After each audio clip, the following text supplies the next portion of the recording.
Ahoy, mateys. Today's review is of a very controversial watch. Would you dare don it on a sea voyage? Or does it come too close to comfort to another, more iconic oceanary timekeeping device? Join us, will you, to take a gander at the Heimdallr Sea Ghost. Ooh, spooky.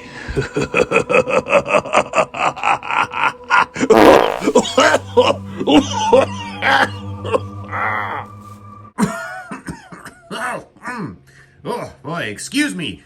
Mateys, welcome to Watch Me Go Broke. On my wrist today is going to be the Bulova Lunar Pilot. I find that the fatter I get, the more this watch fits me because it's a biggin'.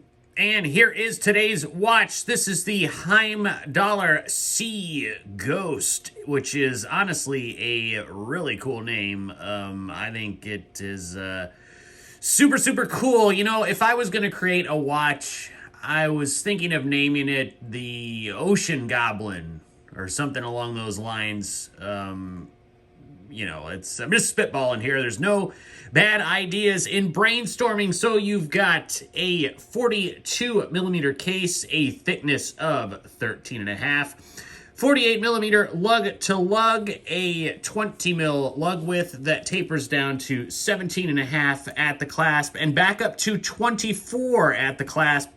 And that is without the pushers, the double pushers of that clasp.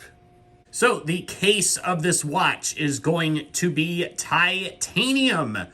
Titanium is lighter than steel, and this watch is quite light, weighing in, I believe with the bracelet, 62 grams, if I read that correctly. I don't have a scale here. The bracelet is not titanium. It's going to be stainless steel. I don't know if the clasp is titanium. It definitely shares the same color as the case. It certainly could be titanium. So this is an homage watch, and I use the term homage loosely because I think it borderlines almost a copy of the Omega Seamaster 300M, the new one that was released a few years ago, or a couple years ago, something along those lines. I'm okay with an homage of a Rolex Submariner because, frankly, every company has done that throughout the history of that particular timepiece. Casio, Bulova, they've all done it. So I'm a little more okay with that. And of course, that Submariner was one of the first dive watches that there was. So yeah, of course, that's going to be homage. But this kind of borderlines a copy. And so I'm kind of on the fence with it here. So you've got a beautiful top hat sapphire crystal with a tremendous amount of anti-reflective coating. As you can see, it's sort of blue there, or maybe that's playing off the light. It's blue or purple anti-reflective coating, and you can definitely see that very prominently when you're wearing the watch. The bezel insert today is aluminum, and it is 120 click. Now, the bezel action is far, far different than your normal stainless steel bezel. It's much lighter, and Heimdallr has actually gone so far as to explain on their website, no, there's nothing wrong with your bezel, it's just what it does because it's titanium. So 120 click, and this is far easier to turn when it's on your wrist, but listening to it, it's hard to describe. It's kind of a almost like a crunching, like if you go to a restaurant that has like one of those rednecky type restaurants that has peanuts all over the floor, like peanut shells, and you're walking on those. That's kind of that noise that this has. That's probably not an accurate description, but it is kind of more of a crunching. The action is very light. And it is hard to turn with these gloves on it. And frankly, it's hard to turn even without them on. But on the wrist, it's actually pretty easy to turn. So that's good. That's a good change because usually I have a little bit difficult of a time turning them on my wrist than I do as if I take it off the wrist. Now, this particular version is already sold out on Heimdallr's website. And honestly, I kind of struggled a bit to find it on AliExpress. I could the other week, but I was having a little trouble finding it on there. I don't know. I know there's some, I guess, supply issues going around on AliExpress with, I know San Martin has that problem. I'm assuming Heimdallr is also having that issue. I guess the watches are just so popular that they're having trouble keeping them in stock. But there are two other versions of this watch. There's a blue version, which I think comes a little bit closer to a copy of the Omega Seamaster 300M. And then there's the No Time to Die version with the faux patina. I went with this one because faux patina, man, to be honest with you, I'm tired of it. I don't like it when companies do it. It's very rare that that's done well, and I just didn't want to take a chance. So I went with the, I guess, least offensive. You know, if you're not, really into homage watches, this is probably the one that's, furthest away from a direct copy. So you've got all applied indices today on that dial, and they are very substantial. They are very thick, and they pop off the dial very nicely. Below the 12 o'clock marker, you have a printed in black Heimdallr shark logo. Just above the 6, you have Sea Ghost and some really cool writing, I think, in red. Automatic 200M, and then, of course, a date window down at the 6 o'clock position. A good choice, obviously not their design, but a good choice. This movement is an NH35A movement, so it's going to be 21,600 vibrations per hour, 40-hour power reserve, a good workhorse. If you do ever have to change the movement on this watch, you're going to have to use this current date wheel, because I think the date wheel was changed to fit that 6 o'clock position. The bezel insert is aluminum today. On the actual Omega Seamaster 300M, it is ceramic and very reflective. I think that was a good choice here because, it kind of fits with the titanium, that darker gray look of the case. So I think making it not as bright and flashy was pretty cool, but it being aluminum, it is going to ding up. So that's going to be the part of this watch that's really going to take a beating. And titanium, very, very light, much lighter than steel. And it does scratch much easier than steel, but supposedly you can buff those scratches out much easier than you could with stainless steel. You've got an arguably useless helium escape valve at the 10 o'clock position, which, unscrewing it here, it does have a little red marker on the inside, so it's very easy to see when you have this open. If you choose to go diving, I don't know why you would ever open this, but if you do just happen to be fiddling around, you'll know that it's open by that red marker. And of course, they're using the new cupcake style design helium escape valve that Omega is using on all of their watches. But I think it looks really cool. And honestly, cupcakes, they're pretty tasty. So the crown action. The crown is very, very well done here.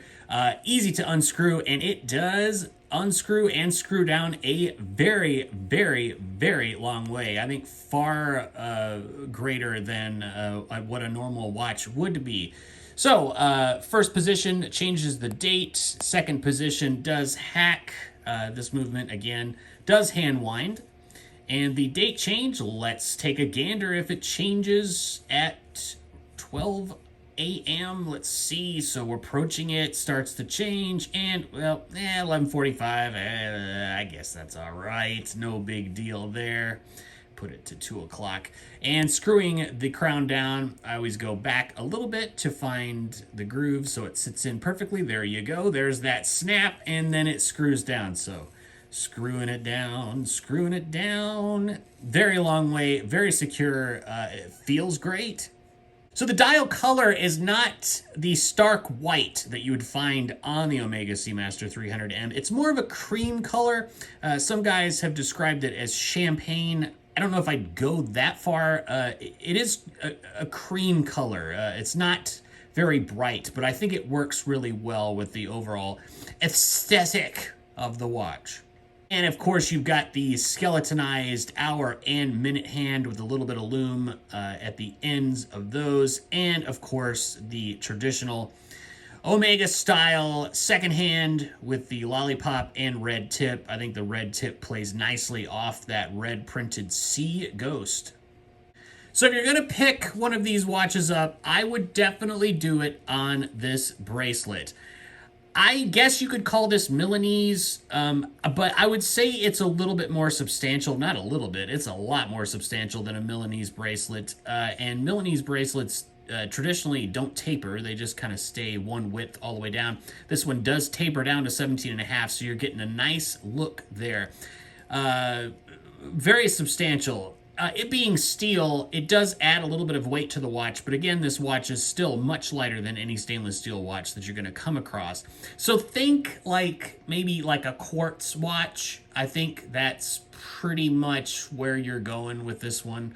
The clasp is really well done. Again, I'm going to go ahead and say that this is a copy of Omega's design, their scissor clasp. I love that. I have a couple of those clasps, and I absolutely love them. It's very secure, double pushers, nice etched Heimdallr logo there. Very well done. And the case back is another outstanding feature of this watch. It's very nicely engraved. Automatic movement, sapphire crystal, 200M/660 feet, 100% titanium. It is screw down. And you do have, like I said, 200 meters of water resistance. It's an excellent looking case back. I find myself taking this watch off and looking at the case back quite frequently. It is very attractive. So let's get on to the lume.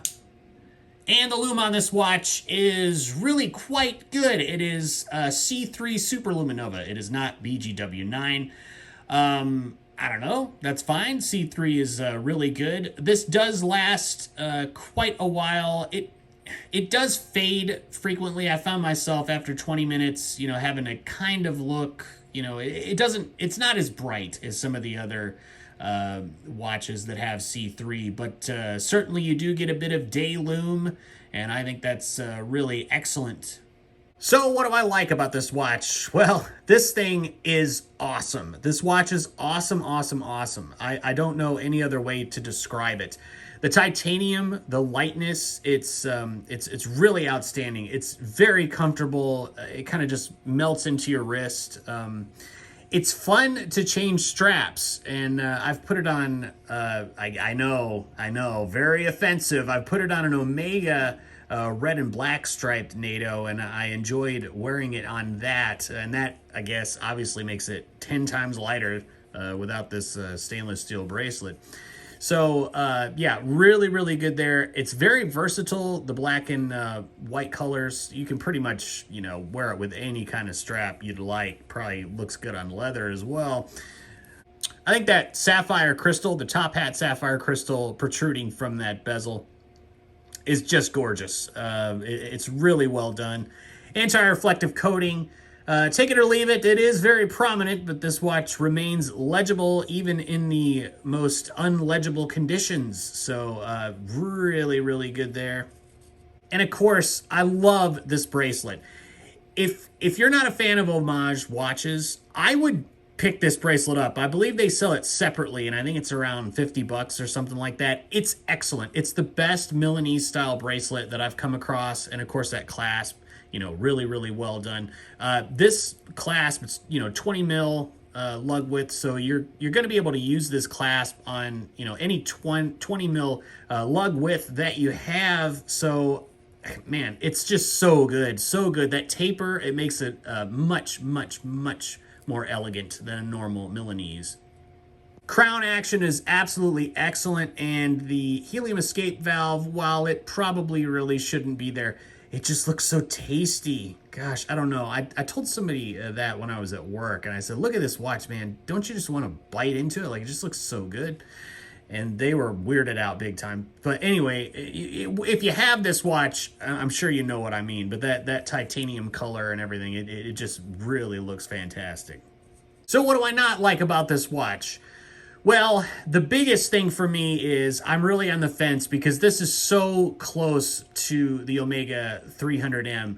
And not a lot of companies homage Omega watches. I don't know why. Maybe they just have like old stock of, cutouts and designs from Submariners that they've done. So this is definitely kind of pushing it for me, because if you were standing away, about 5 feet from someone that was wearing this watch, you would think it was an Omega Seamaster 300M, without a doubt. I mean, there's no doubt. So if you're comfortable with people thinking you're wearing an Omega, then this watch is for you. If you're not, then you might want to skip it. But it really is one of the hottest watches out there on the market right now. Another thing that I don't like, but I really don't know how they would change it. So securing the bracelet to the clasp, it sort of just like slides in there, and it's loose. So anytime you have the clasp open, that'll just pop out like that. So it's not overly secure when the clasp is open. When the clasp is closed, it's completely secure, no problem at all. But usually these type of clasps have an overlay that kind of comes over like that, and it keeps that from popping out. But this being steel, I don't know how you could really do that. They could make these holes a tiny bit smaller, but then you're going to have friction, and it probably will wear out over time. So taking it off and putting it on the wrist, it's something that you really, really have to be careful with. I would definitely do it over a soft surface. I haven't had it, I hadn't made a mistake, but, if you're drunk or something like that, you could definitely drop this watch thinking that it was secured on your wrist. And so there it is on my wrist out in natural light. I think it wears wonderful, on my wrist.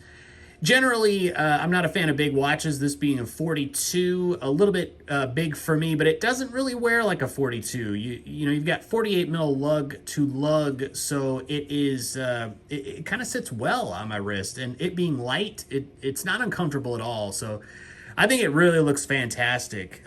Really, really, really good looking watch.